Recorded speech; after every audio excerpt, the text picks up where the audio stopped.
नमस्कार आदरणीय मित्रों, कल दशहरा का त्यौहार है।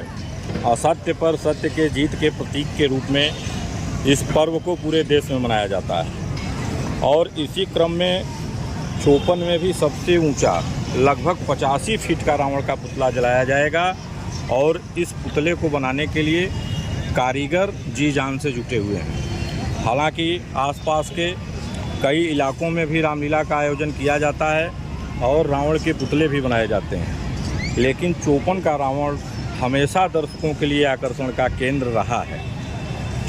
इस रावण की सबसे खास बात यह है कि यह हाईटेक है, इसमें आधुनिक लाइट लगी हुई है और सबसे बड़ी इसकी खासियत यह है कि इसका मॉडर्न जो सिर बनाया जा रहा है वह चारों दिशा में घूमता रहेगा। चारों दिशा में घूमते हुए सर और इसके आँखों के स्थान पर लगी हुई लाइट सभी जनता का आकर्षण का केंद्र अपने आप बन जाता है। मिर्ज़ापुर से रामलीला करने वाले कलाकार यहाँ पर आए हुए हैं और वो अभी हमेशा की तरह बहुत ही अद्भुत प्रदर्शन कर रहे हैं। और दशहरा के परिप्रेक्ष्य में यह बात मैं आपको कहना चाहूँगा कि गोस्वामी जी ने श्री राम को एक आदर्श पुरुष के रूप में चित्रित किया है, जिसमें सभी प्रकार के गुणों का समावेश है।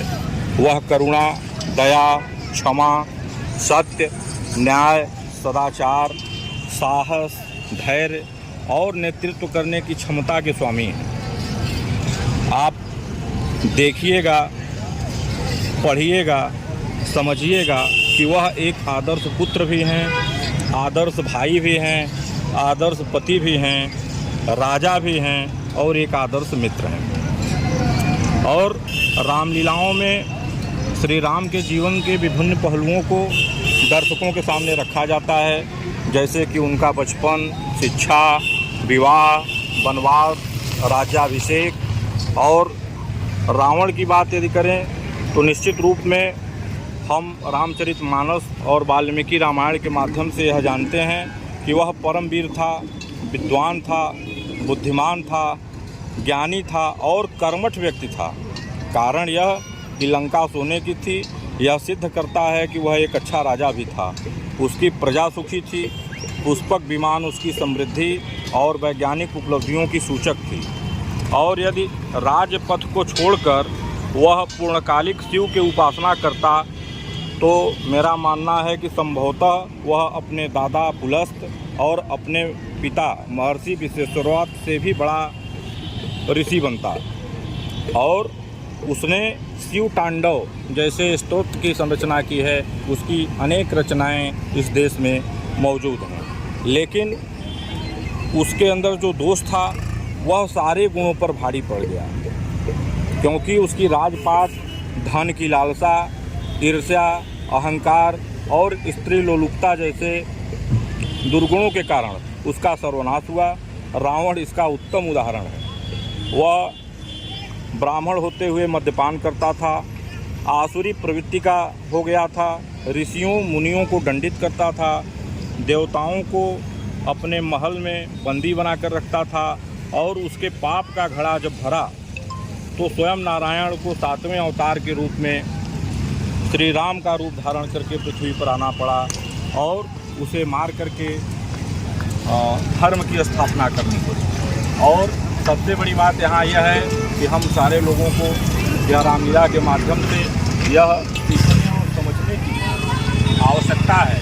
और जहाँ तक सनातन धर्म की यदि हम बात करें तो आज के डेट में हमारे पास मोबाइल है, तमाम तरह के इलेक्ट्रॉनिक उपकरण मौजूद हैं, लेकिन कल्पना करिए कि जब गोस्वामी जी ने रामायण लिखा था उस समय इस देश में न तो कोई मोबाइल था, न तो कोई टीवी चैनल था।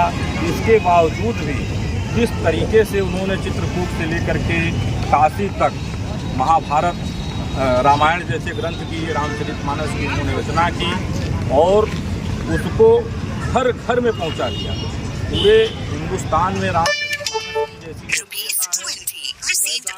किसी भी ग्रंथ की नहीं। यह एक आम अवधी भाषा में इसकी रचना महर्षि वाल्मीकि के रामायण संस्कृत में जो लिखा गया है को उन्होंने बिल्कुल आम बोलचाल की भाषा, जो अवध की जो भोजपुरी भाषा है, उस भाषा में इसको रोचकता के साथ जिस तरीके से उन्होंने रचना की, और रामायण में श्री रामचंद्र जी के एक एक पहलू को जिस तरीके से उन्होंने टच किया, यह अपने आप में संपूर्ण एक ग्रंथ है।